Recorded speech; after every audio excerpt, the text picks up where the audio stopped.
What a beautiful day it is today. The sun is shining, the birds are singing, Wait, what the heck is this? Who's done this? All of this just to move some items? There has to be a better way. This is crazy. Item transportation is something all modded Minecraft players have to deal with at some point. Whether you just want to send a few items back into your main storage, or whether you want to set up fully automated production lines. In this video, I'll be going over some of my personal favorite mods to help with item transportation and give a couple examples of how I like to use them. This obviously won't include every way to transport items or give every example, so if you have any that you really love that I don't mention, let me know in the comments below.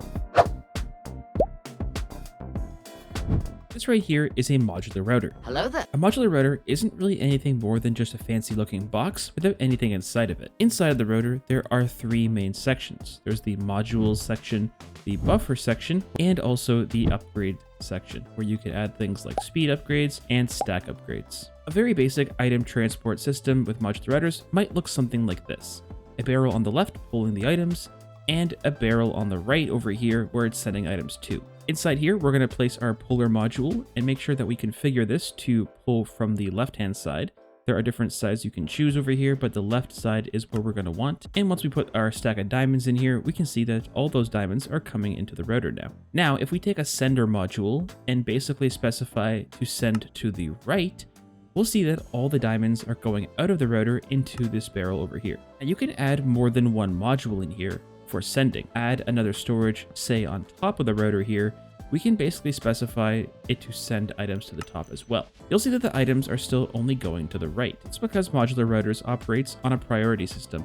It will always try and do the modules in order from left to right. So the sender module on the right here can be changed to be right beside the puller, and now this is the highest priority sender module, so all the diamonds are going to the top. Now the upgraded versions of the puller and sender modules are actually really cool. They actually allow you to send items from further distances away, and they actually don't have to be in a straight line. So we're going to shift right click with our puller module on this barrel, and shift right click with our sender module on this barrel, and by placing both of these modules inside of our router, and then we can come in here, place our iron in this barrel, we should see that all of these start to transfer one by one to and from the router. Let's try and add some stack upgrades to this router and see what happens. The router can hold a max of 6 stack upgrades, which will allow it to send a full stack of items at one time, just like that. And it sent the entire stack over to this barrel right here. Now, I would highly recommend always putting stack upgrades in your routers for item transport instead of speed upgrades, unless you desperately need more speed. And that's because having maximum speed upgrades in a router is quite a bit laggier than having just the stack upgrades.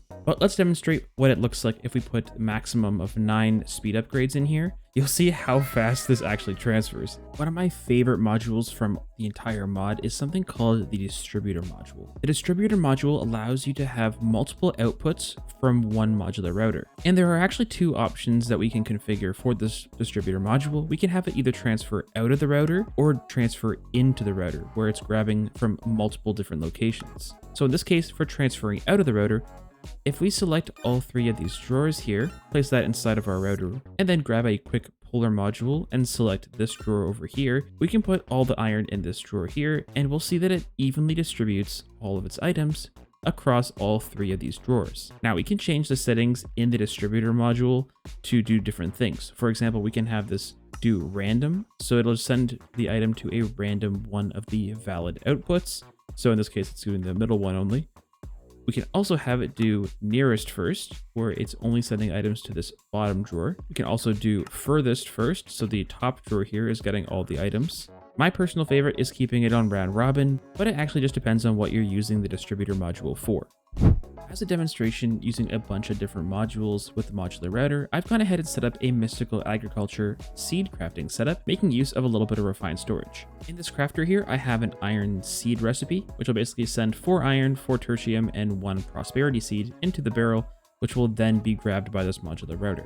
The puller module will pull all the items in. After that, the distributor module is sending anything that's not a prosperity seed onto each of these infusion pedestals, which is how you craft the seeds up. Next, the sender module MK2 is going to send all prosperity seeds from the router onto the infusion altar. Once it's done crafting the seed, this next module will pull the resultant seed off of the infusion altar, and back into the router, which will then send a redstone pulse using this detector module to the right hand side, which will then basically unlock the crafter here to send in the next recipe for crafting, in case you're doing multiple recipes at once. Finally, the sender MK2 here is going to take that seed and send it to the barrel here, where it will then be sent right back into your storage. So let's go ahead and try and craft up 10 seeds here, and let's see what is going to happen. As you can see, it sends all of the resources here, all 4 iron and all 4 of the essence, with the seed in the middle. And once the seed is done, it should pull it into the router, and the next set of items then goes through. And this is just scratching the surface of how amazing Modular Routers is and all the things it can be used for.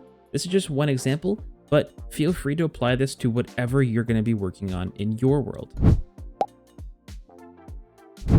This right here is an ender chest. Now, this isn't your normal vanilla ender chest. This is from the ender chest mod. And this ender chest will actually allow you to send items into it and also pull items out of it. By default, these ender chests come stock with a 9-slot inventory, but this can be upgraded to a full 27 slots by using some ender pearls on it. Now, what's really cool about these is you can actually have these ender chests on different networks depending on what colors the bands going around them are. And as a quick example here, we can throw a couple items into the barrel here, have it go through this hopper, and you'll see that they're actually going through our ender chest into the drawer on the other side, just showing how these are linking together. And it really is just that simple. Ender chests are a very straightforward mod that just get the job done. They're really good at sending items long distances from anywhere in one part of the world to another part of the world. And considering how cheap ender chests are to make, being able to transport items anywhere in the world and across dimensions all in this one block is incredibly powerful, especially when you start combining it with these other mods that we're going to be looking at. So for example, let's start building a little system here with modular routers. This one, for example, is going to be pulling from a bunch of these creative crates, but you can imagine that these are just your outputs of whatever farms you have. They can all be getting grabbed by a modular router using a distributor module and then sending it into this ender chest here by using our little sender module. So putting some stack upgrades in here should make this start to come through pretty fast. So yeah, ender chests are really handy for what they do, but they're not very complicated, which is nice. Integrated Dynamics is one of those mods that just does everything really, really well. But for us, all we're going to concern ourselves with is the item transporting options. And all you really need is a couple things to get started. You're going to need an item interface, you're going to need an item importer, some logic cable, and some variable cards. To start off, we can place down our item importer on our barrel that we're going to want to send items out of. We're going to run some logic cable over, and then we're going to place an item interface on the barrel that we want to send items to. Now we have to come over to our importer once again and place in a variable card into the import all items section. So now if we place some diamonds in this first barrel here, you'll see that it immediately gets transferred over to this barrel. And I just sent a stack at a time. And that's because the item transfer rate is actually 64 items per tick, just by default. And to put that in perspective, in order to get 64 items per tick being sent through the Pipes mod pipes, you have to get the ultimate pipe upgrade. Whereas with this, all you need is just a couple things and you're good to go. So in this little comparison here, I have both of these running at 64 items per tick. As you can see, both items are going up at the exact same speed. And I'm going to run a little lag test using our Spark profiler just to see how much lag is being caused by each of these. And after a 30-second test, we'll see that the item pipe from Pipes is awful for lag, whereas the item importer is barely causing any lag at all. It causes so little lag for such high performance that it's just a no-brainer for me that you should always be using this mod if you can. Another plus with Integrated Dynamics is you can facade every single cable with its built-in facade system. And it's really, really easy to use. All you have to do is right-click on any cable or interface, making this so much easier to implement into your builds, especially if you already have a build that you're trying to fit a bunch of stuff into. It's a great way to hide all that mess. We have our previous system over here with the modular router sending all items into that ender chest, which is sending it long range over to here, where we're then using integrated to import out of this into a drawer controller, which might just represent your storage system back at your base. And once we put our variable card inside the import all items, you'll see that if we take a look at our crafting grid, our items should start to come in here quite nice and quickly, basically as fast as the modular router over there is pulling items. But this is just an example of how you can make use of all three of these together to make a really nice little system that is easy to use and just really convenient. So while I am just scratching the surface of what's possible with integrated dynamics, I do want to show off a couple more really cool things. Similarly to how we had the item importer running and sending items from this barrel over to this barrel, we can have the reverse. We can actually have an item exporter instead pulling items from any attached inventory into this barrel. So for example, we can actually have multiple barrels set up just like this, all with item interfaces on it. And if we hook all of these together and put a variable card in here, now if we put all these items inside of these barrels, they all get pulled out. We'll see that there are 3 stacks of diamonds in this barrel, so it's just pulling from all attached inventories. Now let's say we had something like this, where we had some input here with our item importer, and we have this connecting to our barrel just like so. And we're gonna have multiple outputs, but we want certain things to go to certain barrels. So let's put a stack of diamonds, a stack of gold, and a stack of iron in here, but we want to specify that only one of each type of resource is going to go to each barrel. That's possible by using the filtering item interface. It's just kind of an improved item interface where we can actually come in here, put a variable card into the filter items tab and configure which item goes where. So let's hook up our other filtering item interfaces here and hook these all together with a cable. Now, if we put a variable card into import all items, this should not do anything because we haven't actually specified what's going to each barrel. To fix that, what we can do is come into this portable logic programmer. And this is how we're actually going to set our filter for each barrel. So what we're going to want to do is come into our item. We're going to give this a diamond, and then we're going to put one variable card here, and that has now become a diamond variable card for that item specifically. We can do that for all of these items here. We can do it for gold, and we can also do it for the iron. So now if we come in here and take our diamond card and place it in the filter item, we get a little check mark, and we should see that there are diamonds in this barrel. We can go ahead and do this to all of these. We don't want to put this in the all items, just the filter specific item. And then we're going to put this one in here as well. And we can see we have gold and iron in this one, which is a really nice way of separating out items. Now, let's say we have the example where we have all of these items here. We have these logs, we have sand, gravel, and dirt, and then also our valuables here. And say we want to have all the logs go to one barrel, all of the valuables go to another barrel, and finally, all of the sand, gravel, and dirt, all that can go to the last barrel.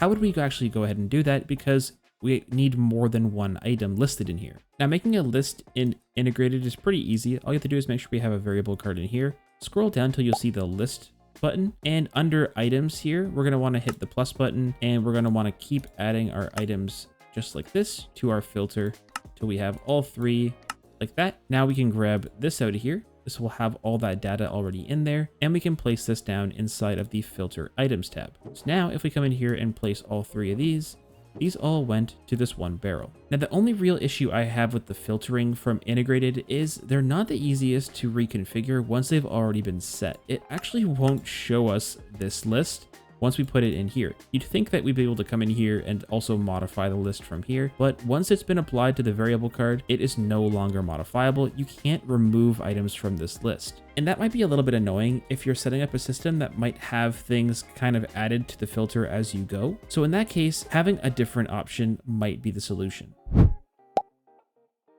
And yes, even though I have been bashing the Pipez mod a little bit, the Pipez mod does offer a lot of really cool features that are really helpful for item transportation. While the max speed item transfer from the Pipez mod might not be the most lag efficient, it has a lot of really cool features. For example, we can just place down our normal item pipes like so, set the extract like this, and this is a basic pipe transfer, and by default it will do 4 items every 1 second. So not fast, but it's so easy to set up and it just works. And for a lot of people, just works is enough. Simple, straight to the point, easy to understand. The Pipez mod is that. But with these optional upgrades you can add to the pipes, it unlocks a bunch of really cool features. For example, let's place down our item pipes here and place in our first upgrade, the basic one. The basic pipe upgrade gives the pipe redstone control. So basically, if we power this pipe right here, it will either allow or disallow items depending on the state it has. The next upgrade unlocks the previous tier upgrade, but also unlocks the distribution method. Now, this is probably one of my favorite parts about the Pipez mod.